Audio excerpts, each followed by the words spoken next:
My name is D2 Word Life, and I'm here with Rip Michael Cole Lover Tides.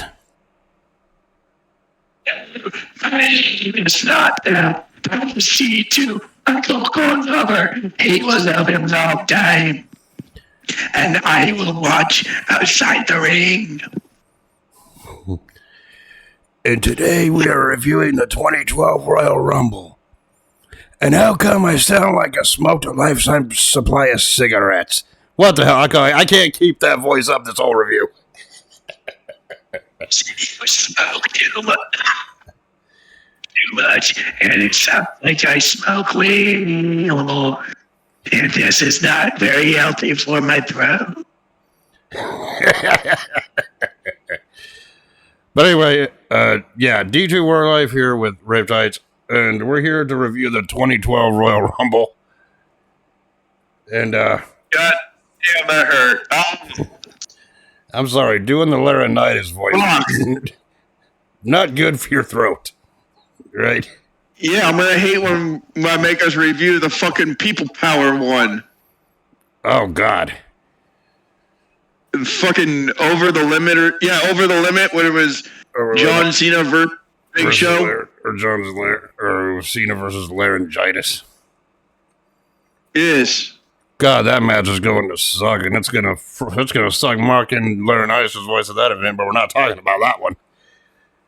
Yes. It's like we're talking about the 2012 Royal Rumble that took place on January 29, 2012, obviously, at the Scott Trade Center in St. Louis, Missouri, with an attendance of 18,121 fans. And of course, the commentators for this event was Jerry Lawler, Booker T, and your boy Michael Cole. Your favorite Royal Rumble entrant, by the way. No. That was your favorite. I don't think so. Yep.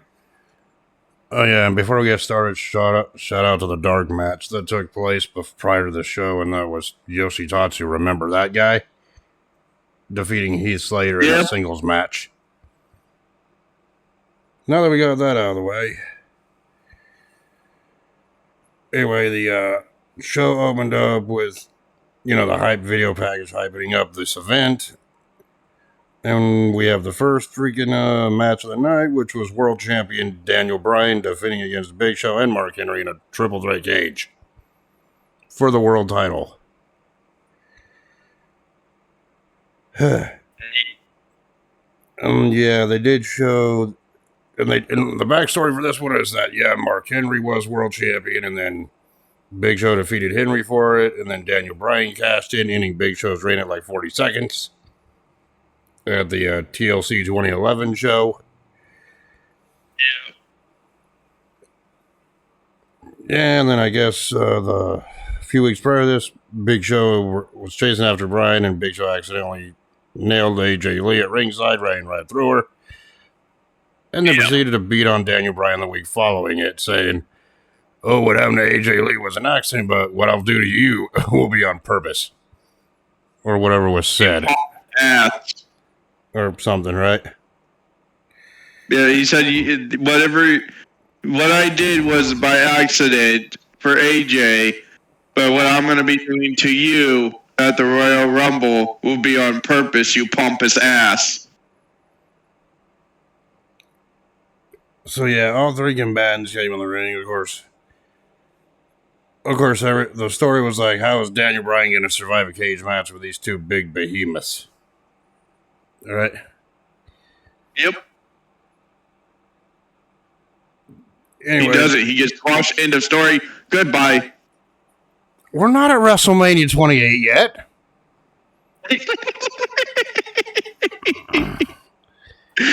No, we're eventually going to review that, but if we were going to review it, then what you said would have been correct. Unfortunately. I mean, hell, I bet it would take you more time to freaking talk about that match than the actual match. But we'll get to that event when we get to that event, which probably at some point later on as a year goes by. specifically towards WrestleMania season. Right? Yeah. Anyway, the match starts, and after the bell rang, Daniel Bryan tried climbing the cage to get the quick escape, which, let's face it, never works. Right? Yeah. As Mark Henry pulled him down, and then Show hit a spear on Bryan, knocking Bryan down. Right? Yep. And then Show freaking nailed Henry with a running shoulder tackle. And then freaking Mark Henry propped Mark Henry up against the cage and hit a running splash on the Henry against the cage. Right? Yeah. And he did it like 2 more times, making 3 total on the Mark Henry. Yep. By this point, Daniel Bryan regained his stamina, tried to climb the cage again to escape, but Big Show stopped him and slammed Daniel Bryan back down into the ring. Right? Bryan does not learn. And then Show freaking whipped Bryan into the cage and hit 2 headbutts to knock Bryan down once again. Right? Yep. And of course, at this point, Daniel Bryan decided, okay, now is the time to actually wrestle back and not try to do the chicken shit escape, which never works. I don't even know why he tried it not once but twice. All right? Because he wanted to get out of the match. Yep. So Daniel Bryan actually fought back with a running drop kick to the left knee of Henry. That freaking put Henry down, and then Bryan was freaking dominating both guys with running kicks. But when both men are down, Bryan tried to call for the door to be open, tried to escape, but that didn't work out because Henry stopped him. And he punched at Daniel Bryan to keep him in the cage, and then Henry actually yelled out to the referee, "Close that door!" All right? Yeah, it scared the shit out of the fucking ref. And he was like, "Okay, sir." Right? He's like, "Okay, don't put me in the Hall of Fame." So yeah, freaking Henry then continued to work over Daniel Bryan, weakening him up by sending him into the cage and hitting his headbutt to Bryan, knocking him down. Then the Big Show came back with a super kick on Henry, the only person I see Big Show super kicking. And when Henry was down for a little bit longer, Show then whipped Bryan into the cage 2 times. Bryan was being the whipping boy of this match 80-90% of the time here. Right? I'm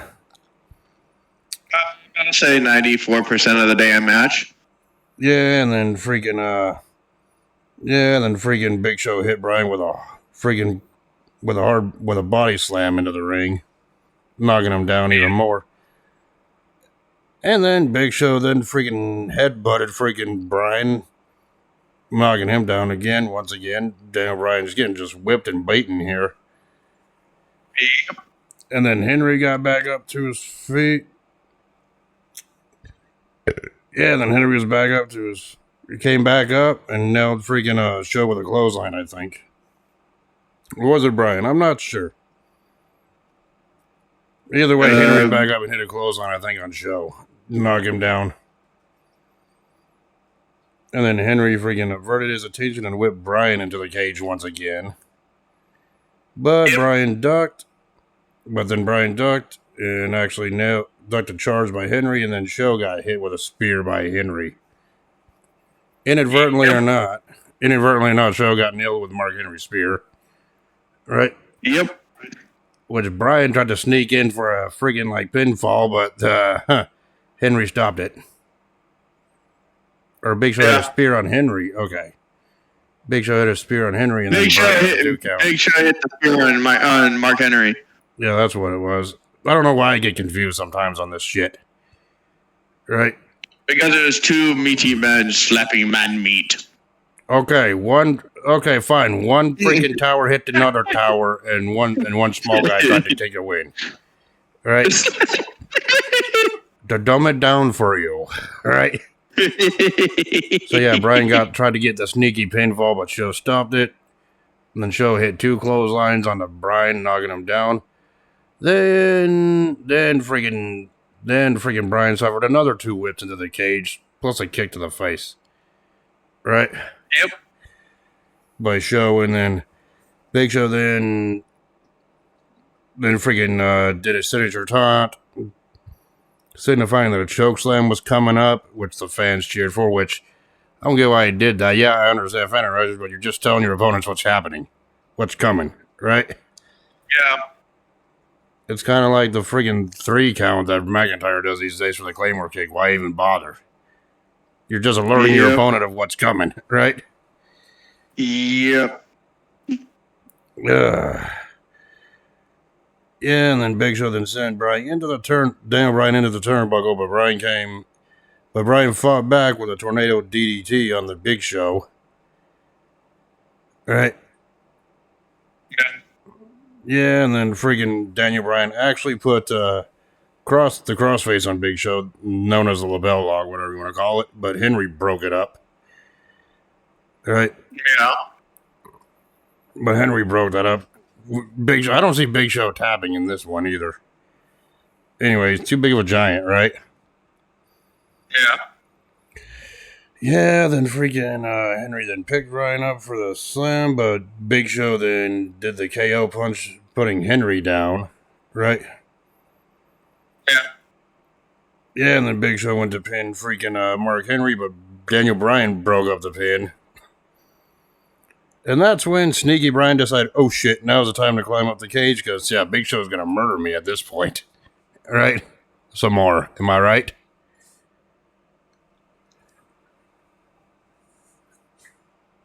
Yeah, and then, freaking, yeah, but then Bryan, after the oh shit phase, after broken up Big Show's pin, climbed up the cage, side of the cage. Big Show grabbed Bryan while he was on top of the cage. And here's where it gets really screwy. Big Show was holding onto Bryan on the cage. Big Show managed to get to the top of the cage, sit on the top of the cage himself while holding Daniel Bryan's body off the side of the cage, holding Bryan's wrist, but the Big Show's grip Daniel Bryan managed to slip out of the Big Show's grip, and Daniel Bryan ended up dropping down to the floor to take the win. Yes. To retain the World Championship. Now, your thoughts on this cage match, which was one-sided for pretty much most of it. It was pretty much one-side beatdown.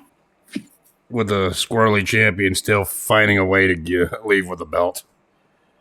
Yeah. Or with the championship, right? Yeah. I thought it was an alright way to win. Not the best cage match I've ever seen. I've seen better cage matches than this, obviously. And so have you. Yeah. But I guess it was a good way to start off this show.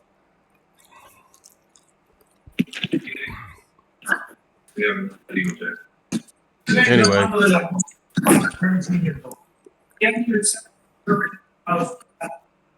Anyway, after the match, Daniel Bryan celebrated with the world title doing the yes chant. Right. Huh? It's like Daniel You were Bryan. breaking up for a second. Yeah, and then Daniel Bryan did the yes chant, and of course, Michael Cole was ripping on Daniel Bryan again for being lucky, right, and everything else. Oh, yeah. Yep.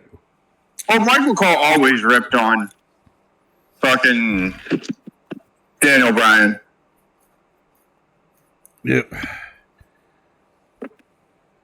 So yeah, I thought that was a good. So yeah, like I said, it was all right, but it was all right, but not the greatest, right? Yeah. Of course, following that, they showed the John Cena video package hyping his WrestleMania 28 match against The Rock, which was already scheduled for this time. So, in all honesty, it doesn't matter who won the Royal Rumble. They ain't main eventing WrestleMania. Cena and The Rock were at this point. Remember that big build-up for a year? That's pretty much where we're at this point with this review. All right. Yep. Pretty much showing clips of, like, Cena saying he's there, now he's not going to change who he is, and he showed the interviews and his interaction with the fans and everything else. Right? Getting ready for this match. Right? Yeah. But then comes a match that you think would look good on paper. If they did a match like this in today's landscape, but no, this was back in 2012. Yeah. Before the women wrestlers were taken more seriously, and I'm talking about this 8-women tag team match. Back then known as divas, I hated that fucking term, which is why I'm fucking just calling them a woman. The women here. Right? Oh, you mean when surprisingly Beth Phoenix, Natalia, and the Bella Twins were all dressed up in blue? They Yes. look like fucking blueberries. They're like, hey, we match. Right? Exactly. But yeah, it was Kelly, Eve Torres, Alicia Fox, and Tamina taking on Beth Phoenix, Natalia, and the Bella Twins in this 8-women tag match. And the only two that matched on the other side was Eve Torres and Alicia Fox. I'm like, the other two didn't. It's like the other two didn't get the memo. Nope. And of course, Beth Phoenix was the Divas champion at this point. I'm glad that belt is retired now, no longer in existence. Yeah.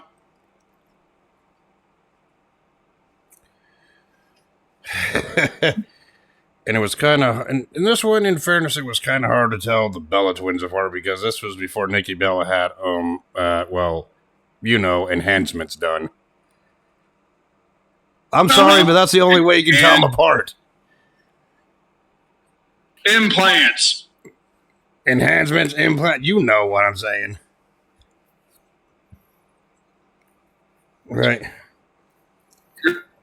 Yeah.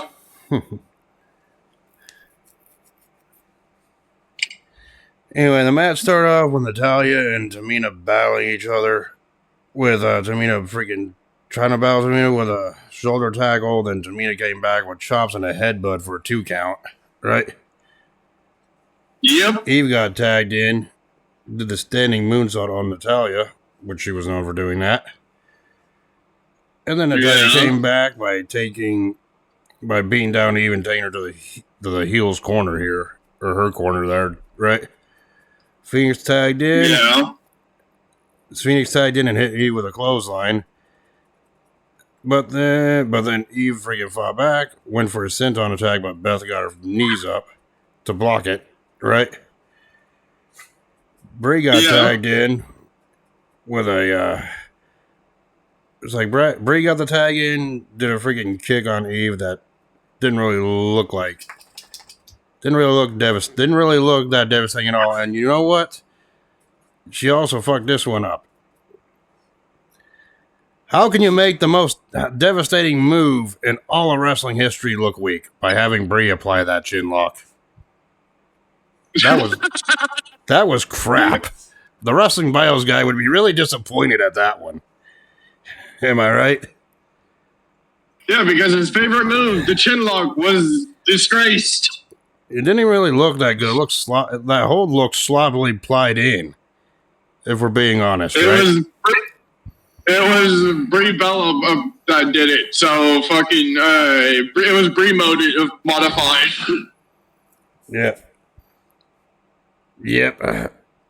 But anyway, Eve tagged in Fox, and Alicia Fox, and Fox did perform 2 drop kicks and kicks to the ribs. I believe Brie was still a legal woman in there. And the Bellas did their whole little twin magic with the referee distracted with Nikki coming in. And the announcers freaking missed it. Of course they did, because at this point, who really cares, right? Yeah. Oh, and you know what's more fucked up than one fucked up looking chin lock? 2 fucked up looking chin locks. Nikki couldn't do shit either with it. I'm like, motherfucker, if there was I looked at myself, I was like, if there's a third fucking fucked up chin lock throughout this whole show, the show's getting an F. I swear to God. How can you fuck up something that basic? Right? Yeah. Of course, however, fucking, it's like, It's like, however, freaking Fox got out of it. Kelly got the tag in. Kelly got so nice she had to use the same name twice. Right? Yes. Anyway, Kelly got the tag in. And the crowd were kind of into it when Kelly got in there, but not by much. Kelly actually performed a spinning head scissors on Nikki, which looked impressive.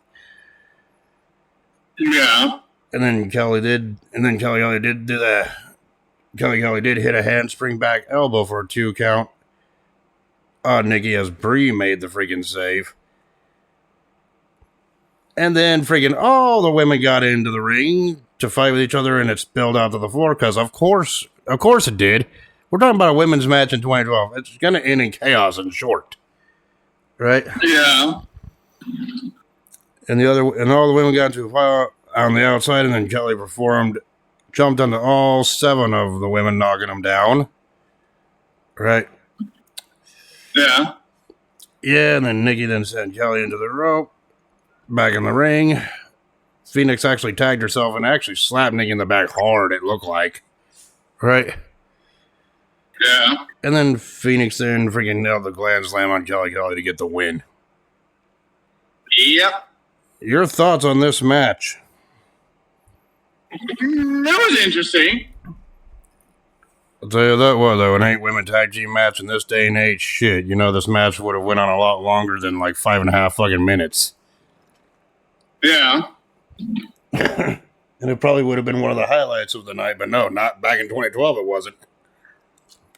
Right? Yeah.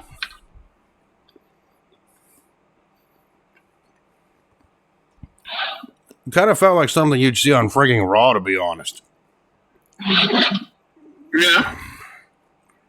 I mean, the crowd wasn't even really into this. They were just probably saving themselves for the main event matches.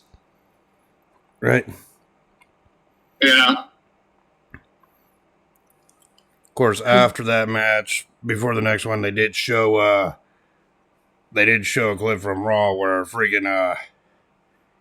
where Kane gave Zack Ryder a chokeslam to the stage, and then showing Zack Ryder being taken away in an ambulance, right? Yeah. And then show the clip where Eve told John Cena that it was his fault, and that Eve went with Ryder to the hospital, right? Yeah. And this is the start of Zack Ryder going around in that wheelchair, and we all know how that would end. Right? That was the beginning of before John Cena said he lost a broski to a hoski. Yeah. Of course, we go right backstage after they show the little video with Zack Ryder being shown in a wheelchair backstage with a back brace on, with that signature back brace on he had at the time. Right? Yeah. And then Ryder said he was doing an interview. Ryder said he was there to see John Cena beat Kane, which that match is the next one we're about to talk about, right? Yeah. And then John Laurinaitis then showed up to tell Zack Ryder that he's got a special room ready for him. And then Eve showed up and pretty much tore John Laurinaitis a new asshole for his actions on Raw, and telling that she hopes Johnny gets fired on Raw because, well, John Laurinaitis' GM freaking shit was under for review.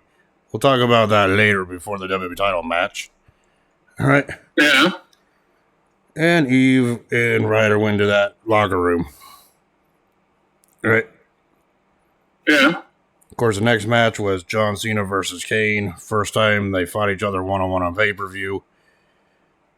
And you got to remember, too, this was Kane's first match back, I believe, after he put the mask back on after wrestling without a mask for like 8 years straight. Character change. Which that mask and that outfit would become, his regular go-to look up until his career ended, basically. Right? His whole thing is that he embraced his inner demons. Yes. And of course, John Cena came out and he got the cheers and the boos at the same time. And Cena said that he wants to rise above hate, while Kane said he wanted Cena to embrace the hate. Right? Yes. Yeah, and then Kane came out. That segment. What? I said, God, this was a sad segment because all they were saying was like, oh, people are fickle and they lead to hate. And John's like, well, I'm not going to change myself, blah, blah, blah, and all that shit. And it's like, yeah. And then it was like, yeah, well, freaking people naturally hate other people. That's pretty much what this thing was based upon. Yes. Which there is some truth to that, but, you know, hate is such a strong word. For me to hate somebody, they gotta do something against me so fucked up that I can't forgive them. And there are some people on that list. I'm not naming names, I just know there are people on that shit list for me. I'm pretty sure it's the same way for you too, by the way. Everyone has those people that they just don't like. Right? Yeah. Of course, yeah, then after John Cena made his entrance, Kane came out. Remember when he wore that freaking welding mask as part of his entrance? That's what we were at here with his entrance here. Right? Yeah. Before he took it off after he did his pyro. Right? Yeah.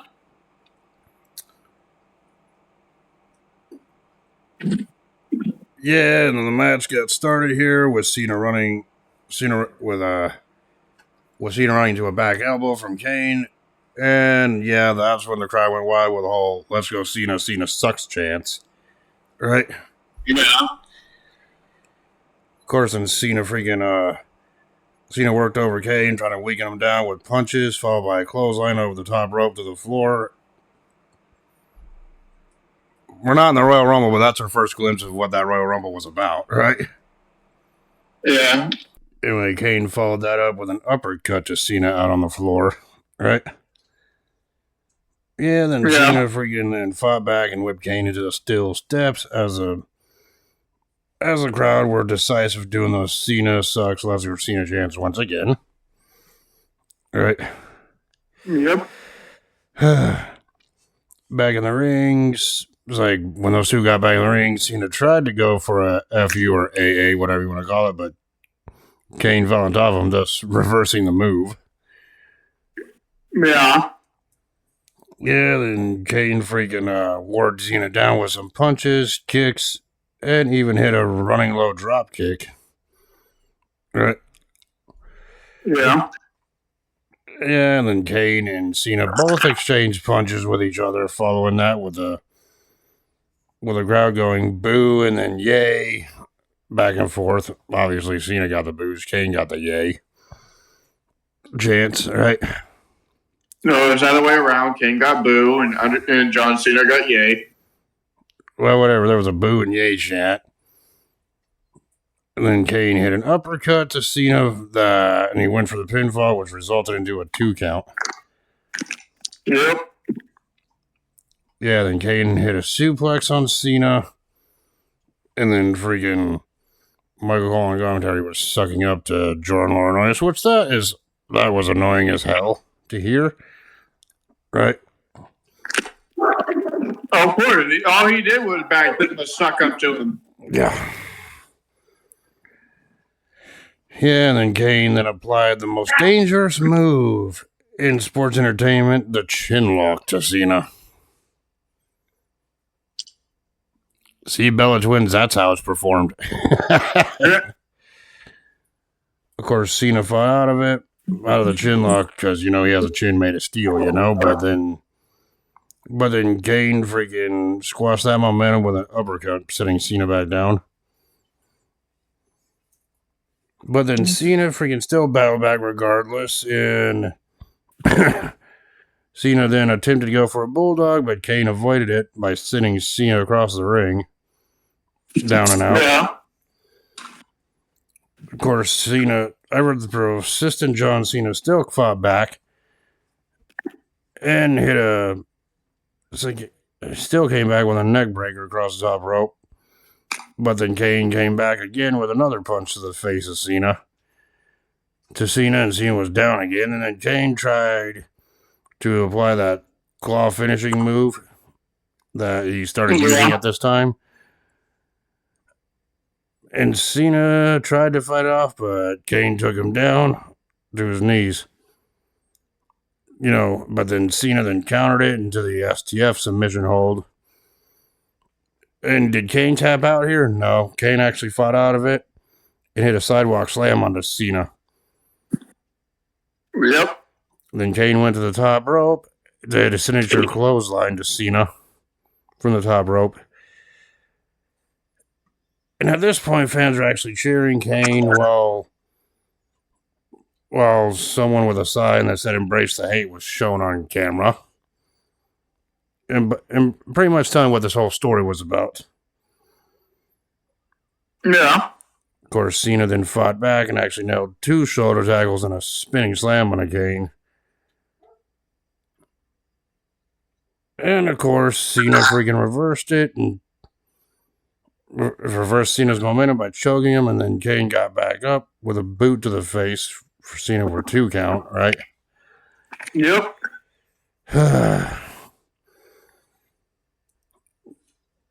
Yeah, then Kane then set up Cena on the turnbuckle, but Cena freaking nailed a headbutt and Kane and knocked Kane down, and then Cena jumped off with a fist drop onto Kane, which he was known for. Yeah. And then Cena went for the STF submission again, but Kane kicked Cena out of the ring. And then Kane then decided to go out of the ring and go after Cena. And those two fought up the entranceway, and then both of them went up towards the gorilla position or up the aisle some more, and then the ref counted to 10, and it was a double count out. And the fans hated that one, but before we get to what happened afterwards, what was your thoughts of this one bell to bell? Yeah, it was okay. I mean, the ending Was it their best match? No. Did they have better? Yes. Did they have better against other opponents? Yes. But yeah, the aftermath, I thought, now the aftermath happened. By the way, my thoughts on this match was it was a good match, but deflated ending, signifying that this rivalry wasn't over. Yeah. Of course, after the match, those two were still fighting in the backstage area. Right? Yeah. And the fight continued by Cena tossing Kane into match content. I mean, trash cans. Sorry, I have to say that, Rib. Right? But then Kane came back and hit Cena in the ribs with a steel chair, along with 2 additional chair shots to the back of Cena. The back of his head. Or the back of his head, right? Well, with Cena down and out, Kane actually saw the locker room door that had Zack Ryder's name on it. Right? Which I think Warren and I just put there just for fucking fact that he doesn't like Zack Ryder and literally wanted Kane to punish him yet again. So what did Kane do, ever the gentleman that he was, actually kick the door down because he's not civilized? Right? No, he tried to open the door, then that didn't work, and he kicked the door. Yep. Yep, and then he put his hand on... Yeah, and then he put his hand on friggin' Ryder's face, that claw hold, right? Yeah. And what did Kane do? He friggin' wheeled Zack Ryder all the way out to the ring. And then Kane dumped Ryder out of the wheelchair, and then tossed Zack Ryder into the ring. And who comes out? The host key. Yeah, and then Eve Torres came out to try to stop the onslaught. Well, that wasn't going to work. And then Kane ended up picking Zack Ryder up and gave Zack Ryder a tombstone right in front of Eve there, putting him down. He smiled at her. Well, he did it too. And then Cena came out. Cena then finally came out to fight Kane some more, and then Cena freaking tried to go for an AA or FU on Kane, but he couldn't lift him up due to those chair shots that he received earlier from Kane, so then Kane gave Cena, then Kane hit a chokeslam onto Cena, and then Kane left while laughing. Maniacally laughing as he did it. Right? Maniacally laughing, yes. And then afterwards, freaking Ryder was stretchered out of the arena. So I'm not counting this I'm not counting all this, what happened afterwards over the overall score, but you obviously knew this would be a setup, but let's face it. It would be like a week or two later, the infamous Zack Ryder freaking incident happened where, on Raw, the segment where freaking Kane came out and said to Zack, "You want to push? Here's your push," and he pushed Zack Ryder off the freaking stage. Yeah. Thus ending Zack Ryder's push for any momentum at this point. Right? No, they still planned to push him and stuff, but it was where he was just getting over his injury. Yeah, and you know what's funny? After they pretty much had Kane, quote, bully a handicap person, that's when they decided now is a good time to show our anti-bullying campaign video for the Be a Star movement. I'm just like, that's dripping with irony. Yes.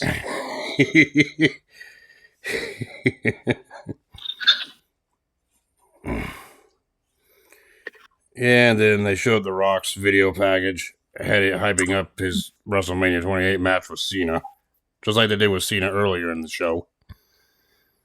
Yeah, Fruity Pebbles. Yeah, yay. But yeah, So, but anyway, after that, I'm not going to go into detail about that since we're already freaking doing this for a lot of time anyway.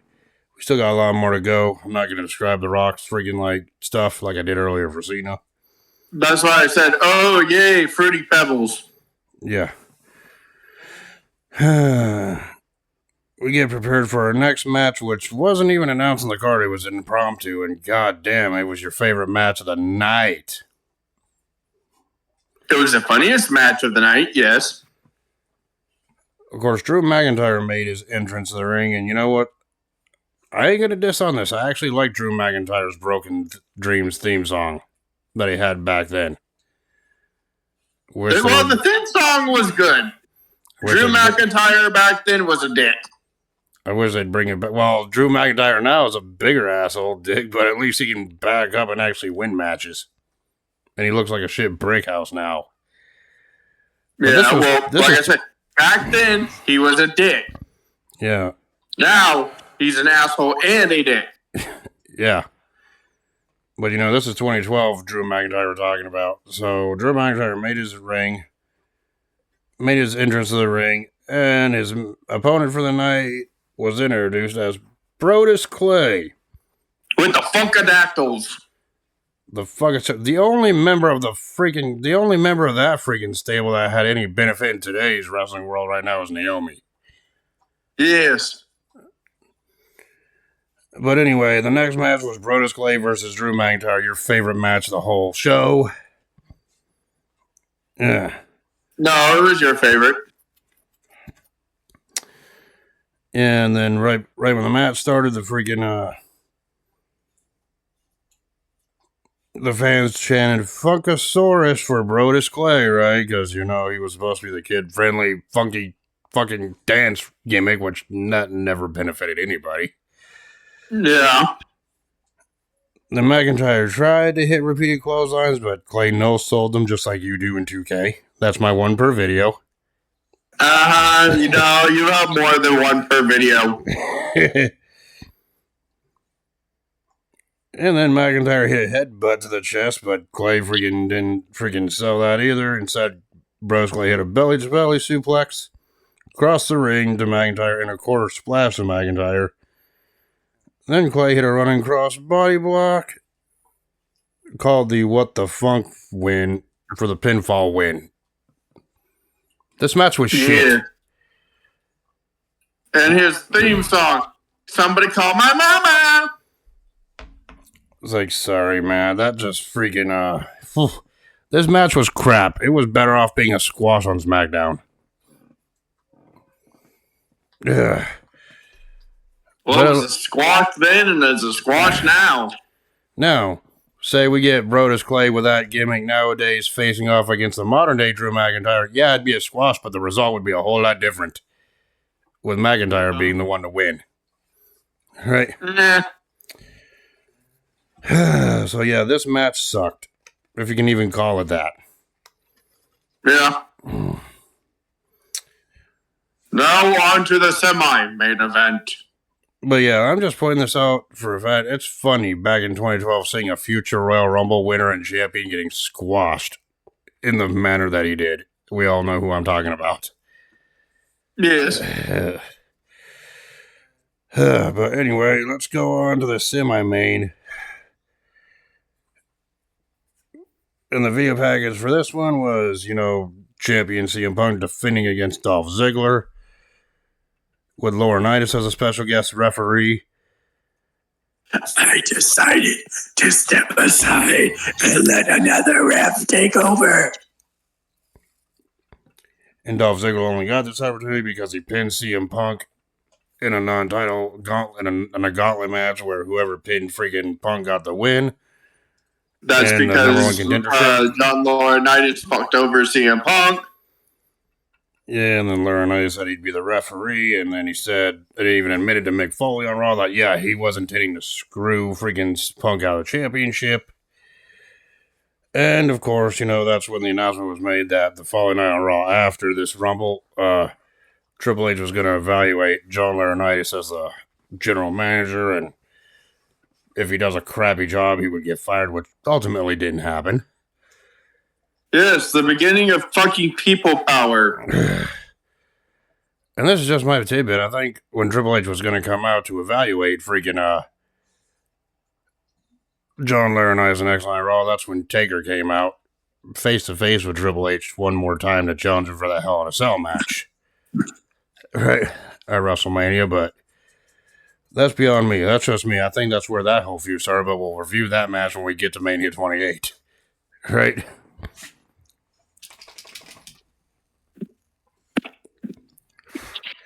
But anyway, yeah, like you said, John Laurinaitis came out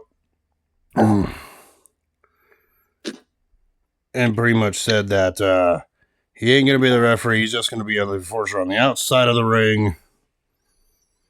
And that an actual referee get into the ring to ref this match, which was John Cone, referee John Cone here. Yep. Yeah. And of course, when he was talking about it, people were all like, what? Because of that voice he has. CM Punk made his entrance. It was like CM Punk made his entrance second. I should have just said this first. Dolph Ziggler made his entrance first with the original Karen, Vicky Guerrero. Right? Your favorite, the original Karen, Vicky Guerrero, the only diva that had her pictures taken via satellite. Motherfucker. Motherfucker, there's a joke to be said there, but yeah. Moving on, anyway. CM Punk made his entrance as WWE champion with a crowd, of course, chanting CM Punk. Obviously, this was like in the first couple of months during Punk's 434-day reign, so no lottery win for knowing who wins here. Right? Yeah. Of course, before the match began, John Laurinaitis actually came into the ring and pretty much promptly ejected Vicky Guerrero from ringside, saying that, that was part of the match stipulation, that freaking Karen would be ejected. So Kevin ejected Karen. Well, he didn't get into the ring. He just went on the opposite side of the damn ring from the outside and told her to leave. Yeah, regardless of the point, it was all evened up now. Dolph Ziggler did not have Karen in his corner. So here we go.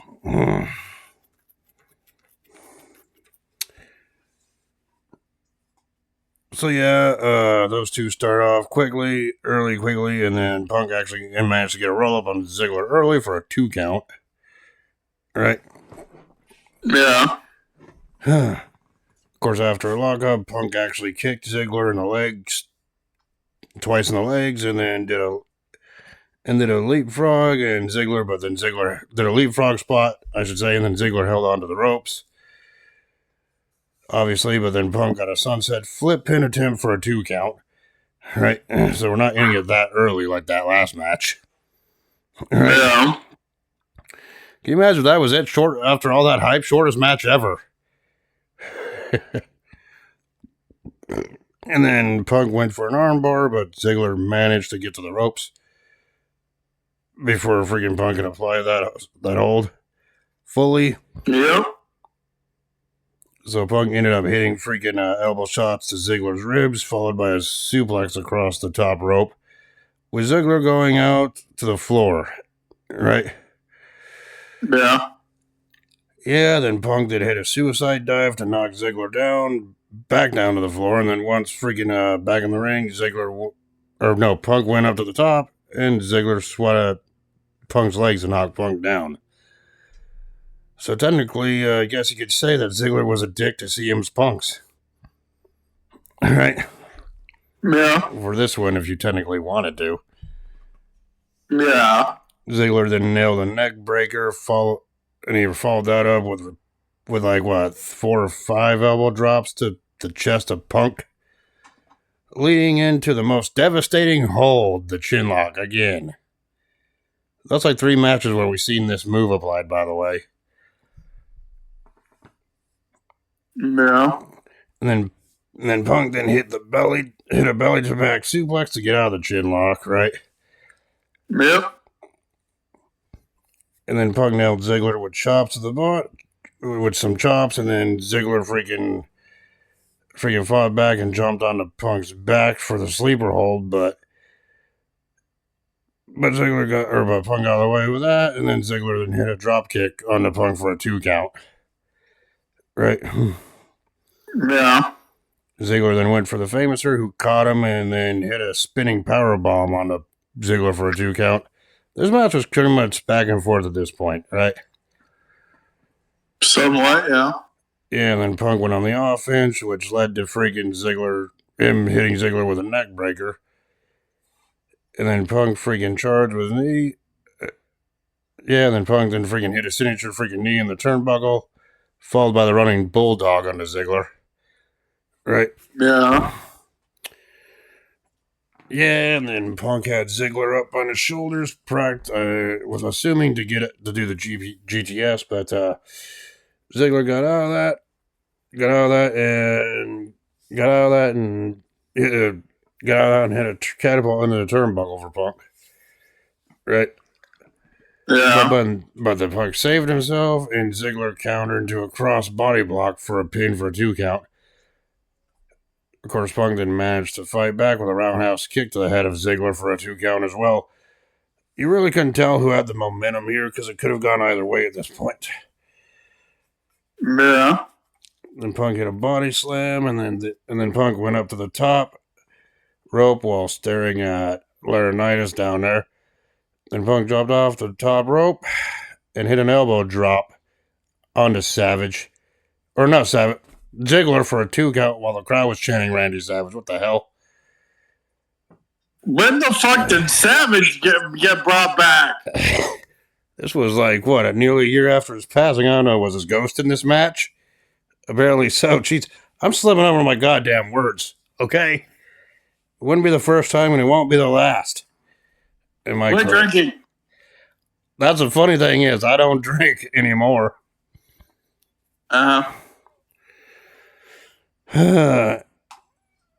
But yeah, Punk got the 2 count after that freaking elbow drop from the top rope, but then Ziggler shoved Punk back.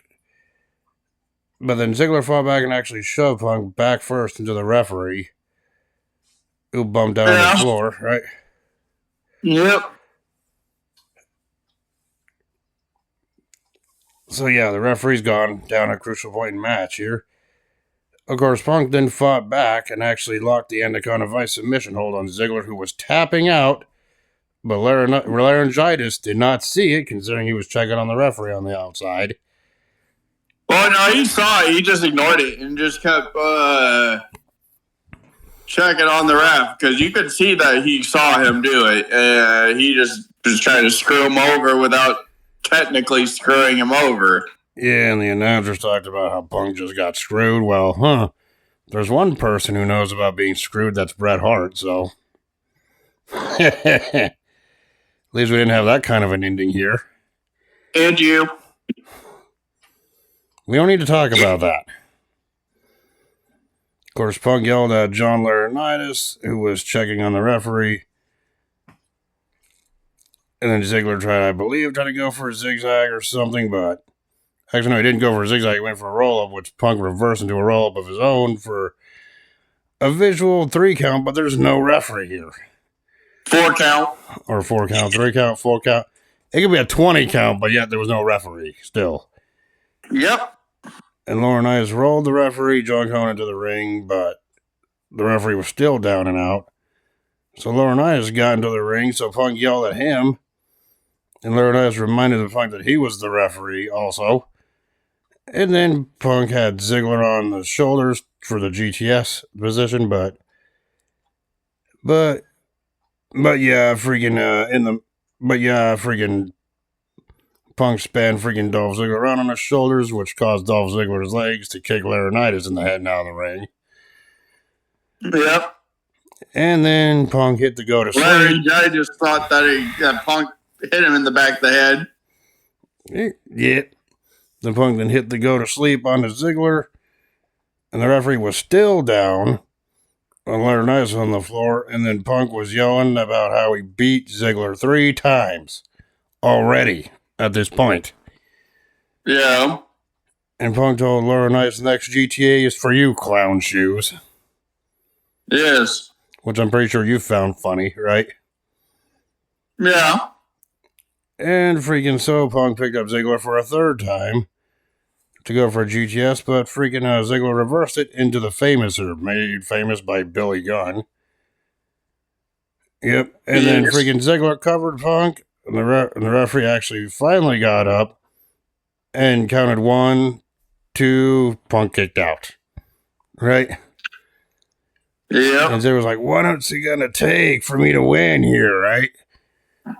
Yeah, and then Ziggler tried to work over Punk some more with punches, and then Ziggler charged at Punk, but Punk caught him with the catapult into the turnbuckle.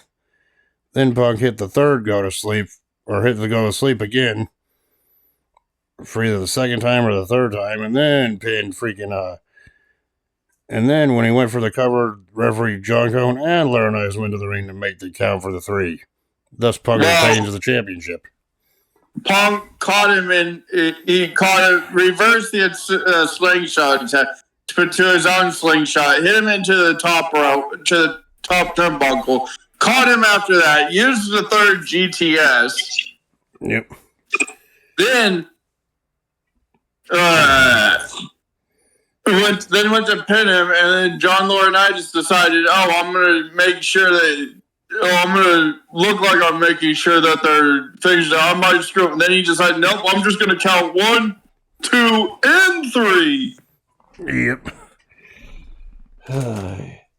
So either way, Punk retains the championship here. Yeah. And your thoughts on this one? John Laurinaitis can go screw himself. I'll tell you what, boy. You tell me to go screw myself, but I already did. Why do you think I sound like this? That's because you sound like that, because you smoke too much cigarettes.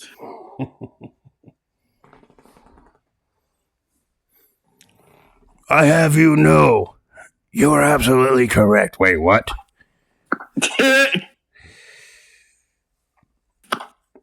Even though he was Animal's brother, that's just I don't even associate it with him. Yeah, and the less talked about John Laurinaitis in the modern day, the better. Yes. I mean, no one even wants to remember John Laurinaitis anyway.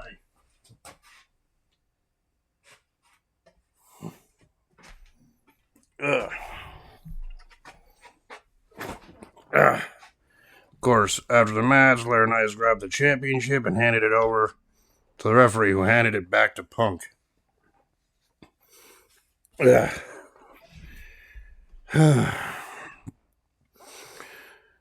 Yeah, so there you go. So then afterwards, CM Punk posed in the ring with the WWE title, with his WWE Championship, while Laurinaitis applauded him. We all know Laurinaitis hates CM Punk. So there you go. After which,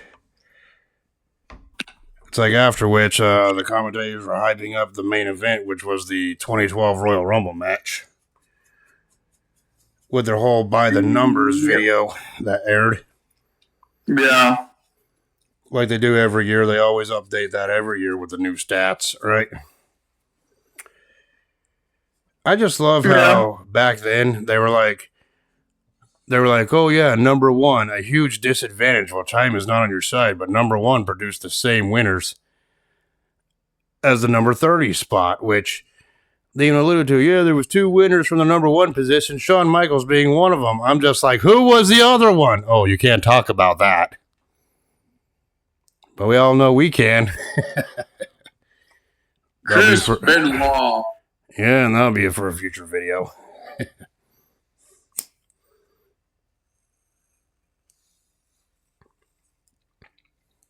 So now we go to the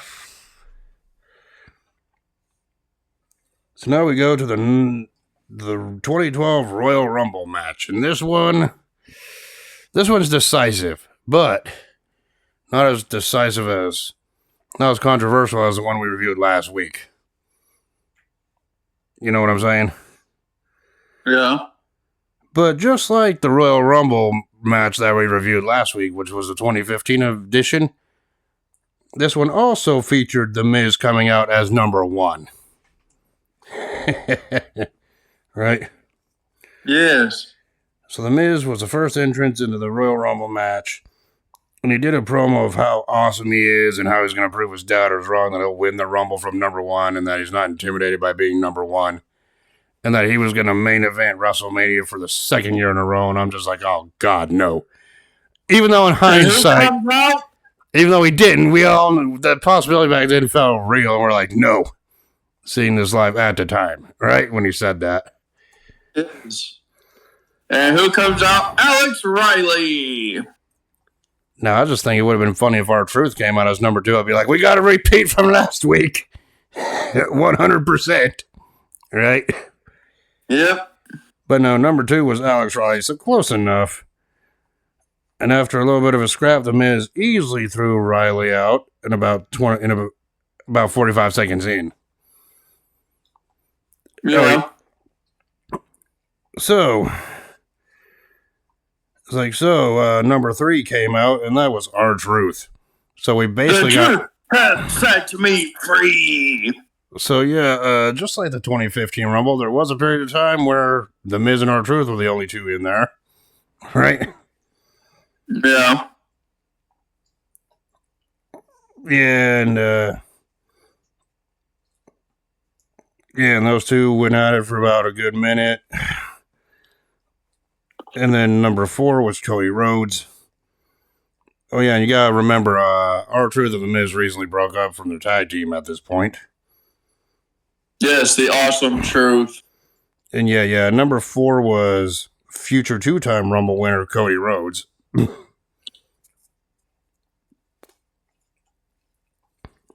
Who was Intercontinental Champion at this time. At this time, he was 0-time winner of the Royal Rumble. That's why I said future 2-time Rumble winner, just not of this decade we're talking about, right? Yeah. So yeah, Rhodes, who was a heel at the time, he and Miz freaking were double teaming R-Truth during the entire freaking intro they out here. Number 5 was Justin Gabriel, remember him? Yeah. Last time we talked about a Justin Gabriel match, I believe, was WrestleMania 27. That show sucked altogether. Right? Justin Gabriel, who he came in, hit a crossbody on Rhodes and Miz at the same time. And, it was just a typical Rumble with 4 men being involved at this point, Nothing to really write home about. Primo was number 6. Right? One half the tag team champions at the time with his cousin Epico. I think Primo was the brother of Carlito. But, I digress, right? Truth knocked Cody down. Primo was the brother of Carlito and the cousin of Epico. Yep. And then Truth knocked Cody down, and then Miz capitalized on it and threw Truth out of the ring, thus eliminating him. After Truth's elimination, Truth pulled the Miz out by the foot under the bottom rope to get him out of the ring. And R-Truth hit his finisher to Miz on the outside. And so Miz was sitting on the outside for a while. Number 7. Justin Gabriel goes by PJ Black now. Yep. Then number 7 was hardcore legend Mick Foley wearing his Cactus Jack shirt. Right? Yeah. And he threw Primo out pretty quickly when he got back in there, when he got into the Rumble. And he hit his signature spots on Cody, including the running knee in the corner and and he nailed Cody with a double arm DDT. Right? Yeah. Crowd was into it. Number 8 came out and all of a sudden Alberto Del Rio's music hits, which even Michael Cole was like, oh my God, it was the winner of last year's, meaning 2011's Royal Rumble winner, Alberto Del Rio, only to find a beaten up car that Ricardo Rodriguez was driving. So the number 8 entrance was Ricardo Rodriguez, the ring announcer. and I know that was one of your... 1952 or something, Dotson. Yeah, and I know, and there was a loud Ricardo chant. I knew that was one of your picks to win this back in the day. No. Especially, you like seeing Ricardo Rodriguez in his whitey-tighty trunks. Oh, I know you did.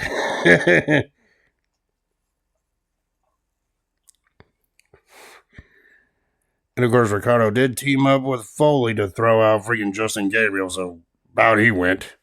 So Ricardo Rodriguez has an elimination to his name. Okay. Right? Yes, 1. Yep. And then Ricardo celebrated. Meanwhile, Cody was in the corner and the Miz was still on the floor. Not a whole lot of action. So this was just pretty much Ricardo Rodriguez and Mick Foley's time here for the comedy bit. And number 9 was Santino. Right? Santino. And, when Santino got in the ring and actually stayed there, he broke his record from 2009. Which I know you're going to want to review at some point. Yes, his 1.9 second fucking entrance. And then Ricardo was scared of the Cobra. And then Santino actually hit 2 atomic drops to freaking Ricardo Rodriguez. And then they did a rolling cradle spot. Yeah, and then Santino and Ricardo Rodriguez did a freaking rolling cradle freaking back and forth move spot, which sent Ricardo into the corner. And Santino then gave Ricardo a wedgie and threw him out. So Ricardo Rodriguez got eliminated because of wedgie.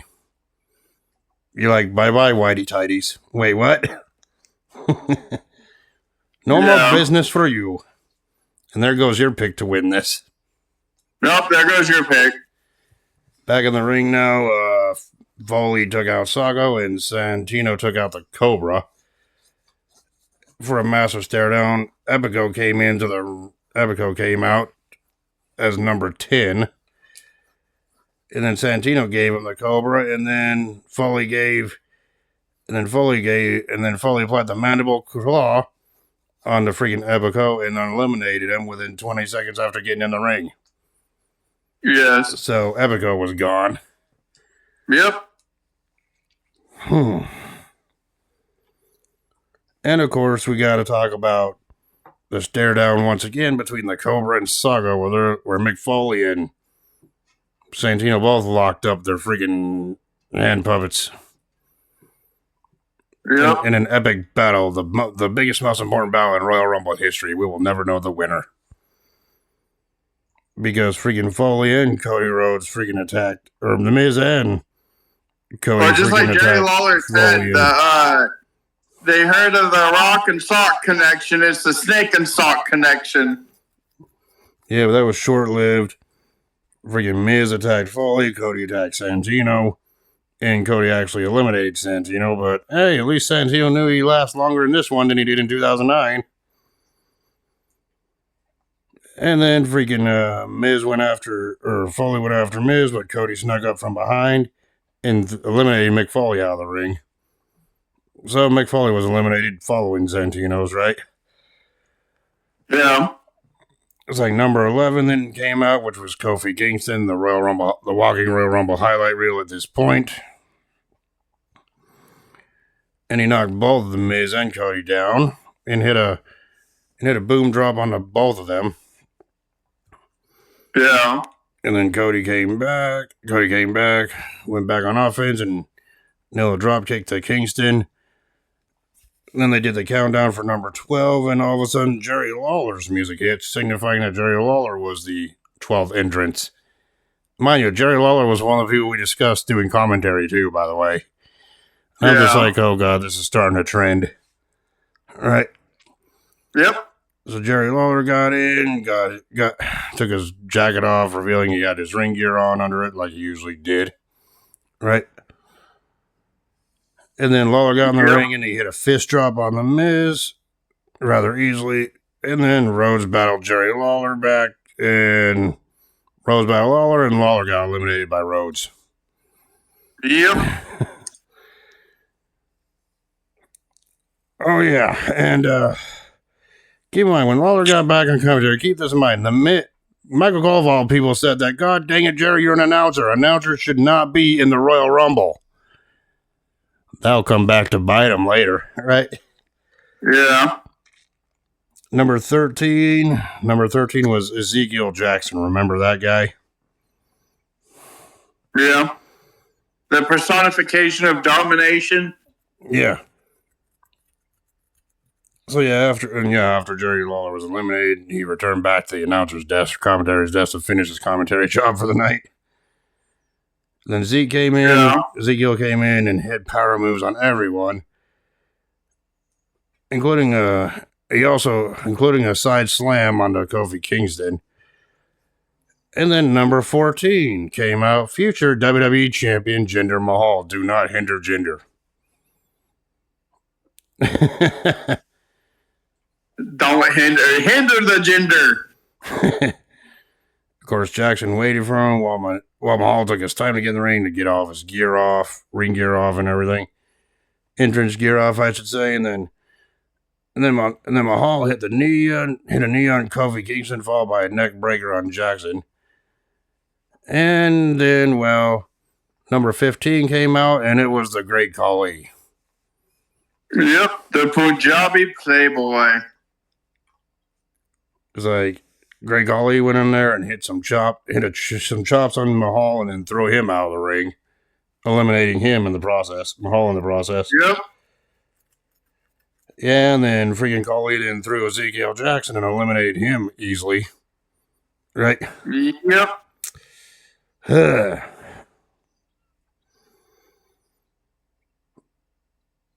And then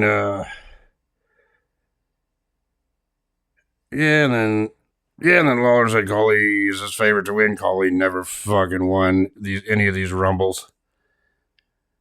Number 16 was Hunico, and Khali chopped him down quickly, but did not eliminate him right away. Right? Yep. And of course, number 17 was Booker T, who was the second color commentator to enter this Royal Rumble, and that's why I'm like, shit. Sucker! And I'm just like, Jerry Lawler and Booker T entering this Rumble makes sense. What doesn't make sense is the person who'll be entering a little later on. Right? So yeah, Booker T got his freaking shirt suit off, went to the ring. And then Michael Cole was criticizing him for being in the match, but but we all know what comes later. It's like Kingston and it's like Kofi Kingston and skin the cat to avoid elimination. after he was being thrown over the top rope, but then freaking used his body weight to go back over the rope back into the ring. Yeah.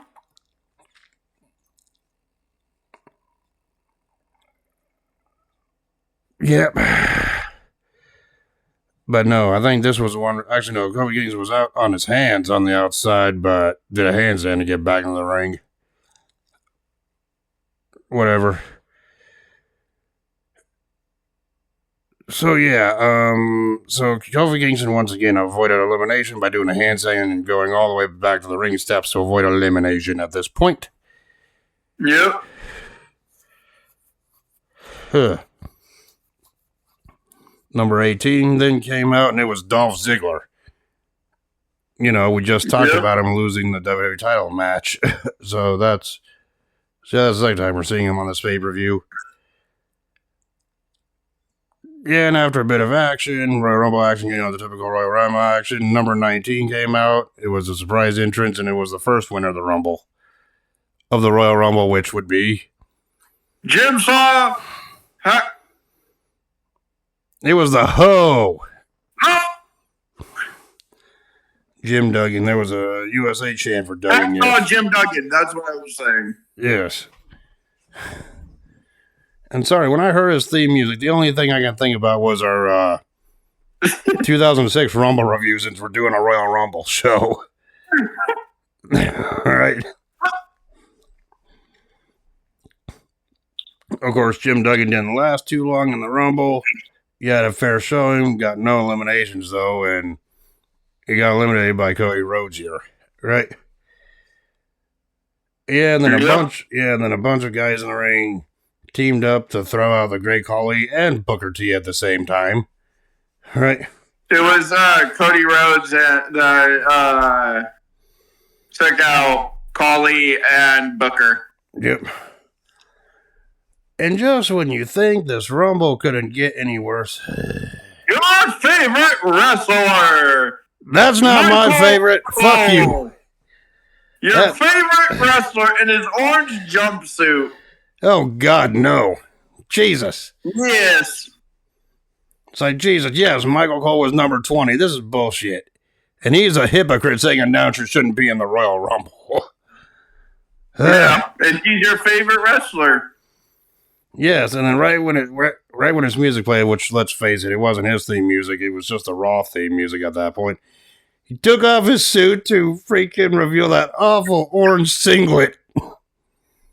And I just kept having flashbacks to those crappy events you had me review. Recently, I fucking hate you for this shit. Yeah, and then even freaking Jerry Lawler was like, oh, God, keep your pants on. No one wants to see that. I'm like, I agree. Right? And Booker T's like, just get up there. Yeah, and then freaking Michael Cole was struggling even to put his fucking headgear on like it really fucking matters, right?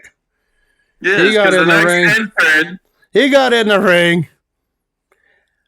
Didn't even interact with anybody. Did nothing. He was punching air, just standing there doing nothing. He was fighting Jasper, the jackass ghost. Yes. And Jasper was winning. Wait, what? Yes. And then because the next entrance, number 21, which is the funniest of them all. Karma came to get Michael Cole. No, literally, Karma was number 21. Yes, and Michael Cole literally shit himself. It's like Karma, better known as Awesome Kong in TNA back then. Yes. Came out at number 21. I think this was her last WWE appearance, too, by the way. She came out, Cole freaking shit himself when she got into the ring.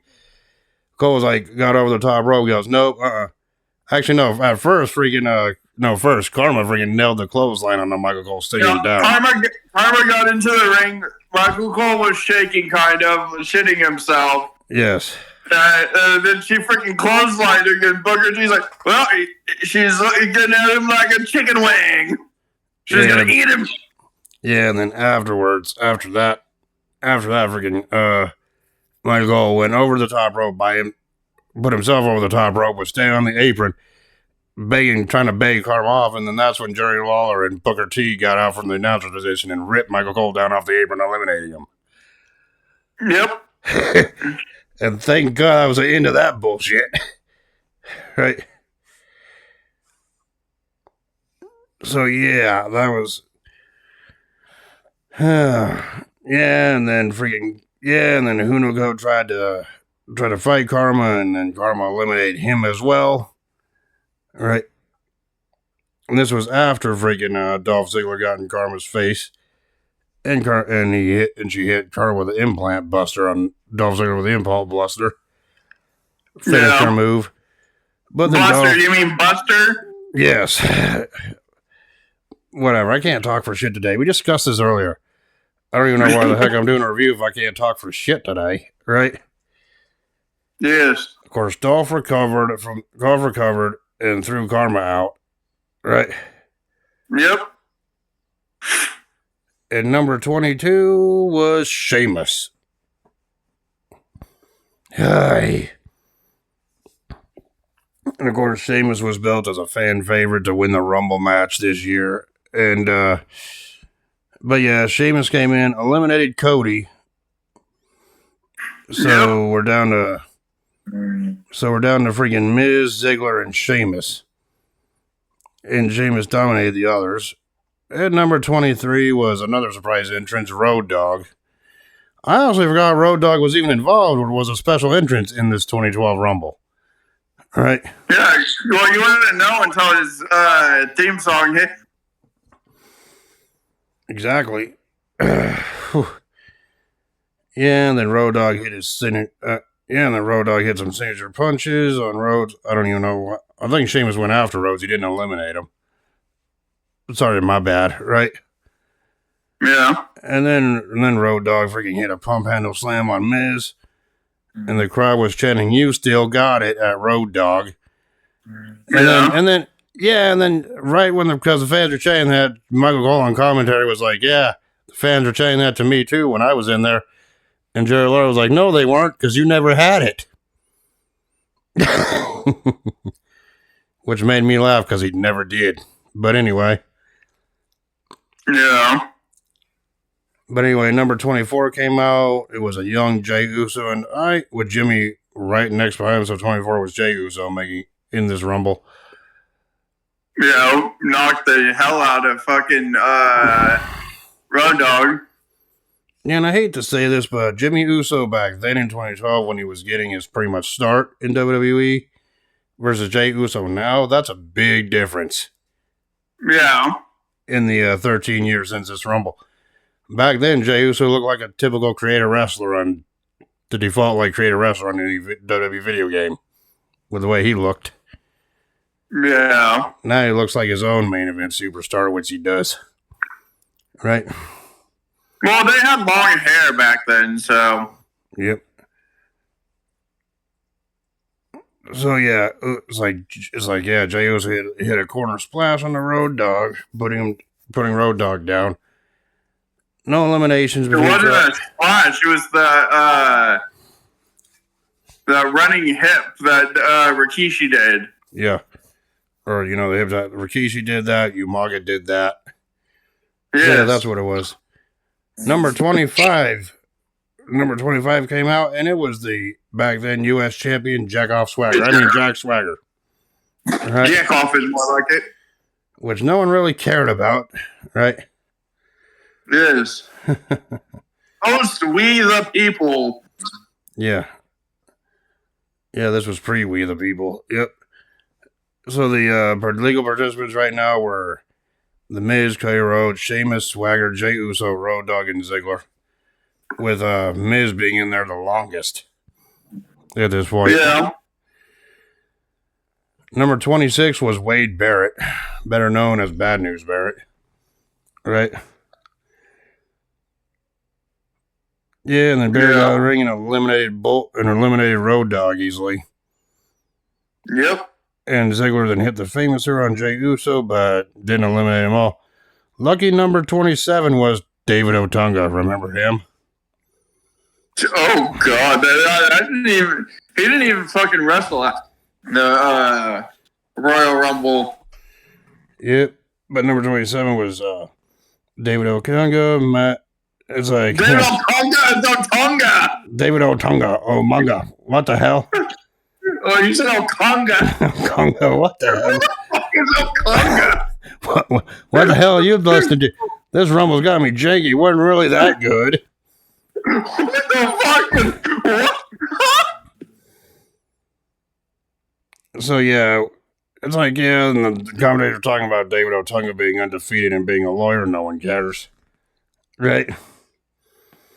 Number 28 was the hometown hero at this point, Randy Orton. We were in St. Louis, Missouri. Orton's hometown, and everyone went wild for him. Yeah. And he went after Barrett right away and hit a power slam onto a couple of them. Orton then sat Ziggler up, and Rhodes and sat Ziggler and Rhodes up for his DDT off the rope, which he did, double DDT, right? Yeah. And then Orton threw out Jey Uso. Sorry, we're just gonna have to see you years later when you're in the main event, all right? Yep. And then Orton then hit an RKO to Barrett and eliminated him as well. And number 29 was Chris Jericho. It's like, yep, and the last time Jericho competed in Rumble was 2 years prior to this.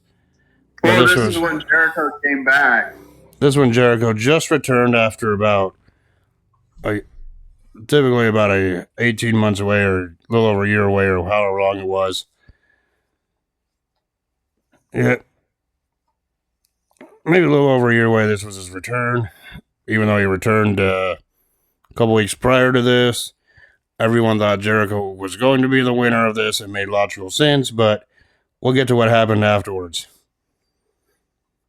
Jericho eliminated Otunga rather quickly as soon as he got into the ring, and this was the debut of the Sparkly Jacket. All right. Yes. Yeah, and then Miz been in there for the longest, 43 minutes, with Rhodes not far behind him at 41, so that showed they were pushing these guys at that time. And who was the last man in the Rumble? Oh, it was the Big Show, who, just like Ziggler, pulled out double duty, right? Yeah. And of course, while the Big Show was heading to the ring, Sheamus eliminated Swagger, right? And then Swagger then made a mistake by pushing Big Show. So Big Show responded by knocking Swagger the fuck out with that punch, right? Well, he yanked fucking Swagger off the damn apron, and then just fucking Swagger tried to come at him sideways, and he just went ding, knockout. Nappy time. Yeah, and then the Big Show cleared the ring of everyone except for four, which was Orton, Jericho, Sheamus, and himself. It was the final four. So yeah, Rhodes and Miz both got eliminated by Big Show here. Shortly after Big Show entered the ring, thus ending their Iron Man performances. Right? Yeah. So Jericho, Sheamus, Orton, and Big Show were staring at each other. And then Show hit a choke slam on Jericho, and then Sheamus hit Show in the back, and then Orton hit an RKO, and then Randy then eliminated Big Show after hitting Show with Big Show with an RKO. And Randy was celebrating. Jericho dumped him out, and the fans weren't happy about that. So the final two were Jericho and Sheamus. Right? No. Of course, Jericho almost got eliminated, but he was able to hang on.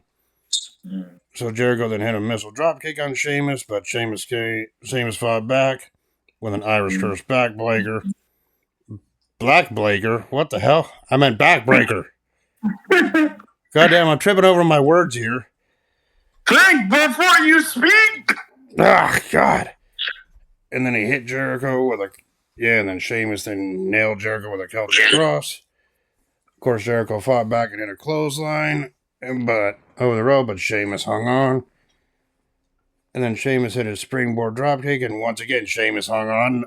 Sheamus was determined not to be eliminated here, right? Yeah.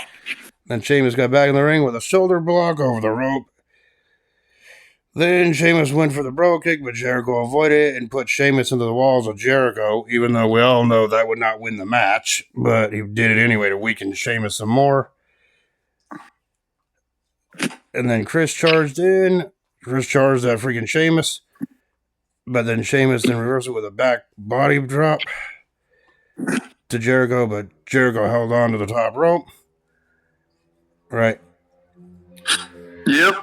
And then they fought up on the top rope, punched each other. Both of them fell down off the apron, but then came back in, no one being eliminated yet.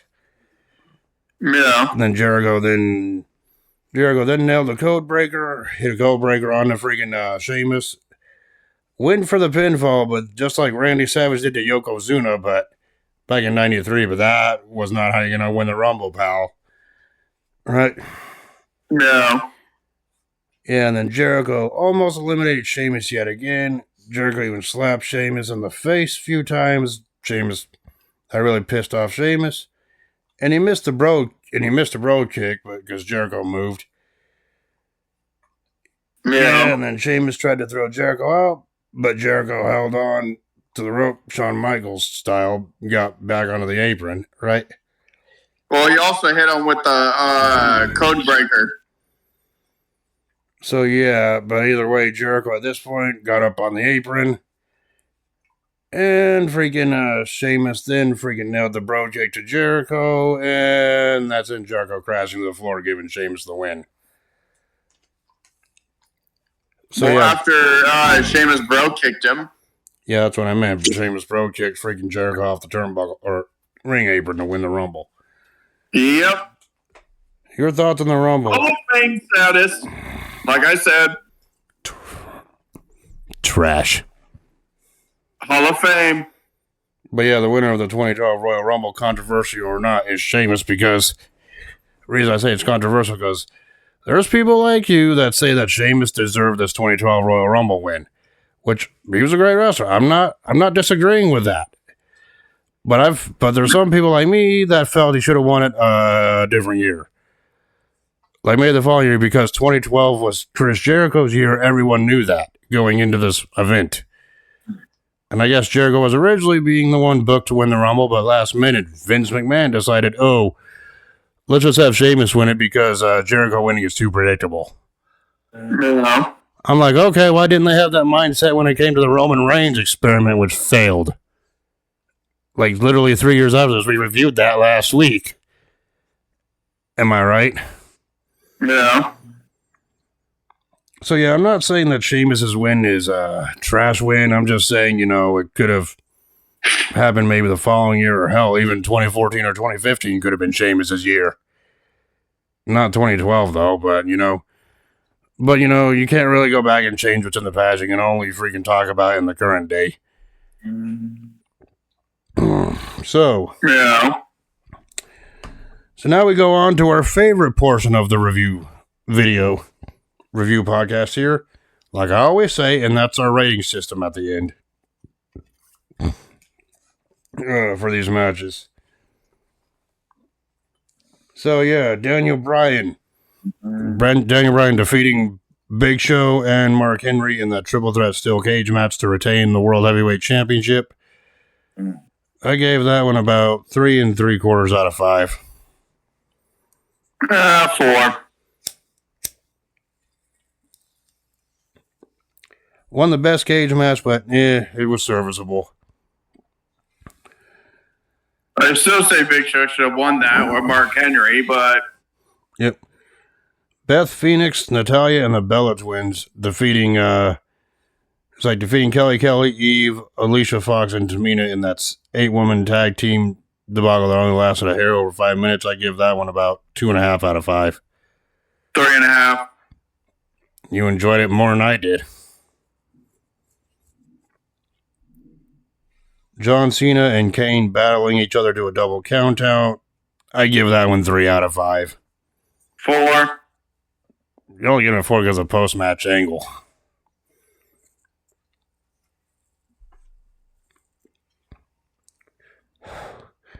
No, it was a good match. Yeah.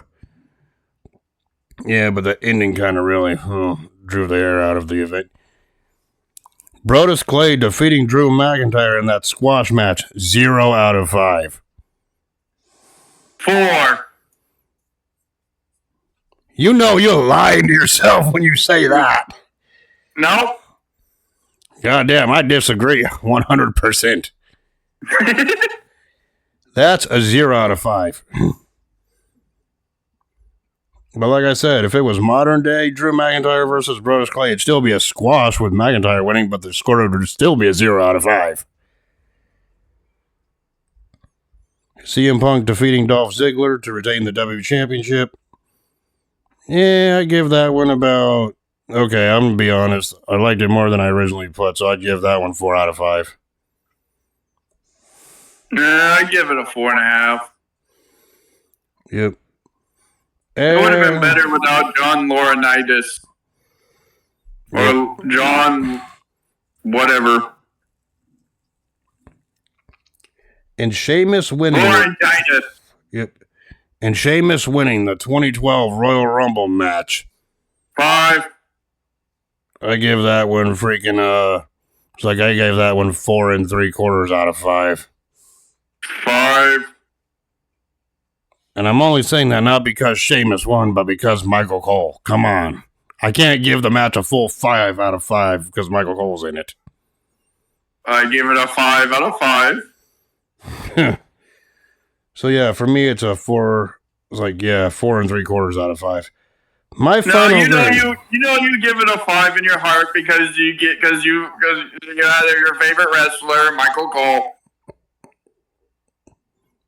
Go fuck yourself. Anyway, my final grade, all total for the 2012 Royal Rumble event is a C. A high B to an A. Yep. To me, it just felt like the matches were average. The WWE title match and the Rumble match were the only things we're seeing on here. Unless you want to see freaking crippled Zack Ryder get the crap beaten out of him, then the Kane and Cena match is for you. So yeah, those are thoughts on the 2012 Royal Rumble. Yes. Was it the greatest Rumble event we've ever seen? No. Was it the worst? Nah. It was just there. 2015 takes that. It was just there to be there, right? Yep. So, what are we doing next week? Next week is my pick. And yes, we're doing another Royal Rumble event. And yes, I could really torture you with the 2014 Rumble, but I'm not going to do that. Yet. 2014 wasn't that bad. Oh, really? Ask all the fans who hated it because Daniel Bryan wasn't in that match, but we're not going to freaking review the 2012 Rumble. Or 2014 Rumble. That's just because it was a bunch of freaking Daniel Bryan fanboys. Like you. I would not consider myself a Daniel Bryan fanboy. Daniel Bryan's a good wrestler, no doubt, obviously, and he's a main event tier guy, but I wouldn't consider myself a fanboy. But you can't deny this. The next pay-per-view we're going to be reviewing next week is, yes, a Royal Rumble. This is Royal Rumble season, by the way. So I've decided the next Royal Rumble event we are going to review is the 2007 Royal Rumble. And we all know who won that year, talking about us being fanboys. Yeah. Yeah, and also, besides the Royal Rumble match, I really don't remember what else happened at the 2007 Rumble event.